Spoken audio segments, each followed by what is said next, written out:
আল্লাহ পাক জিজ্ঞেস করবেন, ও আমার বান্দারা, ও আমার জান্নাতি বান্দারা, আমি তোমাদেরকে যে সব ওয়াদা করেছিলাম সে ওয়াদা মতো সব পাইছো কিনা? আমি ওয়াদা করেছিলাম আমার জন্য রাত জেগে যদি তাহাজ্জুদের নামাজ পড়ো, নামাজ রোজা হজ যাকাত যদি করো, আমার দিন কায়েমের জন্য যদি আন্দোলন করো, রক্ত যাও, আমার জন্য যদি কষ্ট করো, শহীদ হও, তাহলে আমি তোমাদেরকে জান্নাত দেব। যত ওয়াদা করছিলাম তা পেয়েছো কিনা? জান্নাতীরা বলবে ক্বালু নাআম, সব পেয়েছি, সব নেয়ামত পেয়েছি। আল্লাহ বলেন সব পাও নাই, ওয়ালাদাইনা মাজিদ, আমার কাছে আরো বেশি আছে, আমার কাছে আরো বেশি আছে, সব পাও নাই। জান্নাতীরা বসে থাকবেন, বুঝতে পারবেন না, এত নেয়ামত পেয়েছি, আল্লাহর কাছে আরো আছে। আল্লাহর নবী তখন মুখ খুলবেন, নবীজি বলবেন রব্বুল আলামিন, জান্নাতীরা বলতে সাহস পেতেছে না, সব পেয়েছি ঠিকই, কিন্তু যার জন্য গভীর রাতের আরামের ঘুমকে হারাম করে তাহাজ্জুদের নামাজ পড়েছে, যার জন্য স্ত্রী পুত্র পরিজনের মায়া পরিত্যাগ করে জিহাদের ময়দানে শহীদ হয়েছে, যার জন্য জেল খাটলো, জরিমানা দিল, যার জন্য নির্যাতিত হলো, সে আল্লাহ রব্বুল আলামিনকে তারা এখনো দেখে নাই। আল্লাহ রব্বুল আলামিন বলবেন, আমি আমার বান্দার সে আরজি পুরা করব।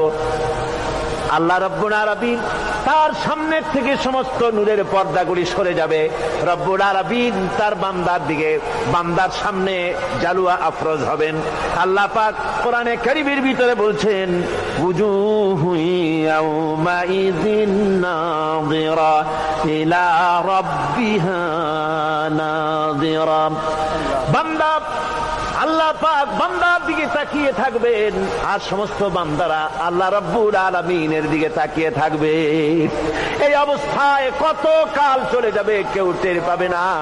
রব্বুল আলামিন জান্নাতের ভিতরে তোমার জান্নাতীরা যেদিন তোমাকে দেখবে, ওই দিন আমাদেরকেও জান্নাতে একটু জায়গা করে দিও আল্লাহ। আমরা যেন ওই জান্নাতের ভেতরে বসার জায়গা যদি না পাই, আমরা গুনাহগার মানুষ, জান্নাতের কোন একটু জায়গায় ঠাই করে দিও যেন তোমারে দেখতে পাই। আয় আল্লাহ, তোমাকে দেখার তৌফিক আমাদের দিও, ধরে বলেন আমিন। হযরতে মাহবুবে রব্বানী কুতুবে সুবহানী শেখ মহিউদ্দিন আব্দুল কাদের জিলানী রাহমাতুল্লাহ আলাইহি, তিনি বলেছেন, মুনাজাত করতে গিয়ে আবেগে বলেছেন, রব্বুল আলামিন, তুমি যদি দয়া করে আমাকে জান্নাত দাও, আর তোমাকে যদি আমি না পাই, তুমি যদি আমার সঙ্গে দেখা না করো, আমারে যদি কথা না বলো, তাহলে এই জান্নাত আমার কোনো লাভ নাই। আর আমাকে যদি জাহান্নামও দিয়ে দাও, আর মাঝে মধ্যে তুমি যদি জিজ্ঞাসা করো মহিউদ্দিন কেমন আছো, তাহলে এই জাহান্নাম আমার জন্য বেহেশত হয়ে যাবে। আয় আল্লাহ, আমি শুধু তোমারই চাই, শুধু তোমারে দেখতে চাই। আল্লাহ রাব্বুল আলামিনকে যেন আমরা দেখতে পারি,